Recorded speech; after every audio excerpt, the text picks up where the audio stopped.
Morning students, आज हम class 8 की एक्सरसाइज 8.2 का क्वेश्चन नंबर 6 करेंगे। क्वेश्चन नंबर 6 है, सेल के दौरान एक दुकान सभी वस्तुओं के अंकित मूल्य पर 10% बट्टा देती है। ₹1450 अंकित मूल्य वाला एक जीन्स और 2 कमीजें, जिनमें से प्रत्येक का अंकित मूल्य ₹850 है, को खरीदने के लिए किसी ग्राहक को कितना भुगतान करना होगा। तो उसने क्या क्या खरीदा है? एक तो जीन्स खरीदी है और 2 कमीज खरीदी है। जीन्स पर कितना रेट लिखा हुआ है? 1450 और कमीज पर कितना रेट लिखा हुआ है? 850। अंकित मूल्य का मतलब जो लिखा हुआ मूल्य है उस पर वो कंपनी कितने का छूट दे रही है? 10% बट्टा। बट्टे का मतलब होता है डिस्काउंट, छूट। तो जीन्स का अंकित मूल्य हमारा कितना था? 1450। बट्टा यानी डिस्काउंट हमें कितने का मिल रहा है? 10% का। तो बट्टा हुआ कितना? 1450 पे कितने परसेंट की छूट मिल रही है हमें? 10% की। तो 0 से 0 कैंसिल, इस 0 से ये 0 कैंसिल, कितना आ गया? 145 रुपये। यानी जो 1450 रुपये की चीज़ है, जो हमारी जीन्स है, उस पर हमें 145 रुपये की छूट मिल जाएगी। तो वो चीज़ हमें कितने की मिलेगी? अब 1450 थी और दुकानदार ने 145 की हमें छूट दे दी, तो जीन्स हमें कितने की मिलेगी? 1305 रुपये की। अगला है हमारा कमीज का अंकित मूल्य। कमीज का अंकित मूल्य हमें कितना दिया हुआ था? 850। उस पर भी हमें डिस्काउंट कितना दे रखा है? 10%। तो डिस्काउंट हुआ कितना हमारा? 850 का 10% निकाला हमने, 0 से 0 कैंसिल, इस 0 से ये वाली 0 कैंसिल, 85 रुपये। यानी जो हमारी कमीज 850 की थी उस पर हमें 85 रुपये की छूट मिल जाएगी। तो कमीज के लिए हमें कितना रुपए देने पड़ेंगे? 765 रुपये। यानी वो एक कमीज के लिए होगा, लेकिन हमने कमीज कितनी खरीदी है? 2। तो 2 कमीज के लिए हमें कितने रुपए देने पड़ेंगे?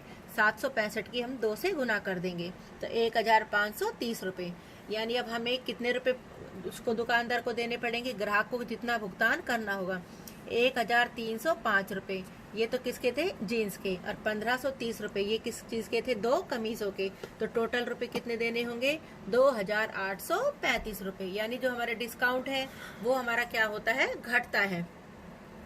अगला है हमारा क्वेश्चन नंबर 7। एक दूध वाले ने अपनी 2 भैंसों को 20,000 रुपये प्रति भैंस की दर से बेचा। क्वेश्चन में ध्यान से समझो, क्या है? बेचा, यानी हमें विक्रय मूल्य दिया हुआ है। एक भैंस पर उसे 5% का लाभ हुआ और दूसरे पर उसे 10% की हानि हुई। इस सौदे में उसका कुल लाभ अथवा हानि ज्ञात करें। तो हम कैसे करेंगे इस क्वेश्चन को? हमारे क्वेश्चन में हमें क्या दिया हुआ है? विक्रय मूल्य। विक्रय मूल्य कितना दिया हुआ है? एक भैंस का 20,000 रुपये।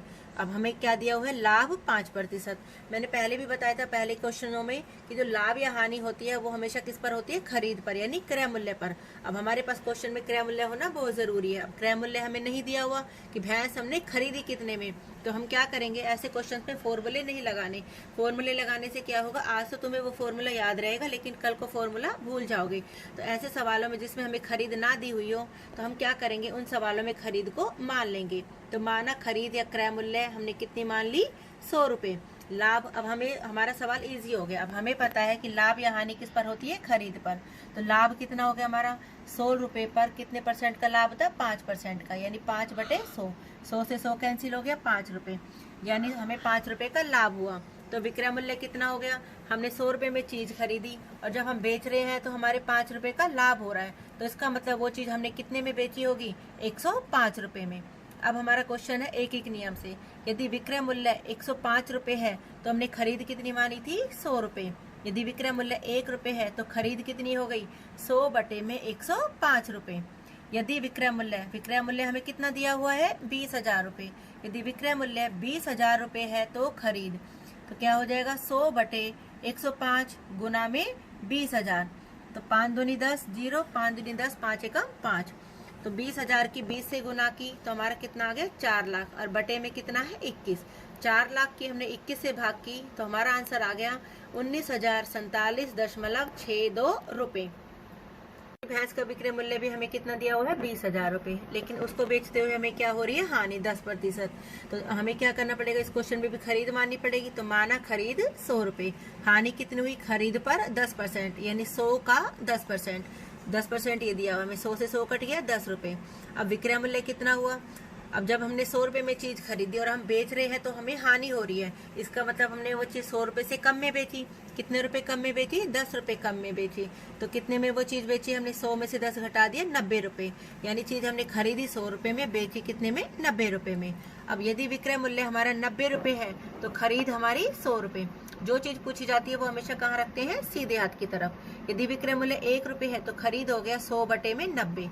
यदि विक्रय मूल्य 20,000 रुपए है तो खरीद हो गया हमारी 100 बटे में 90 गुना में 20,000। जीरो से जीरो कैंसिल हो गया। 20,000 की 10 से गुना की 2 लाख और बटे में कितना है 9। 2 लाख की 9 से भाग की तो हमारा आंसर आ गया 22,222 रुपए .22 रुपए। अब दोनों भैंसों का कुल विक्रय मूल्य कितना हुआ, दोनों भैंस 20-20 हजार की बेची थी, यानी दोनों भैंसे टोटल कितने में बेची थी हमने, 40,000 रुपए में। दोनों भैंसों की कुल खरीद कितनी हुई, एक भैंस की खरीदी तो थी 19,047 रुपए 62 पैसे और दूसरी भैंस की खरीदी थी 22,222 रुपए 22 पैसे। तो टोटल खरीद हमारी कितनी होगी, 41,269 रुपए 84 पैसे।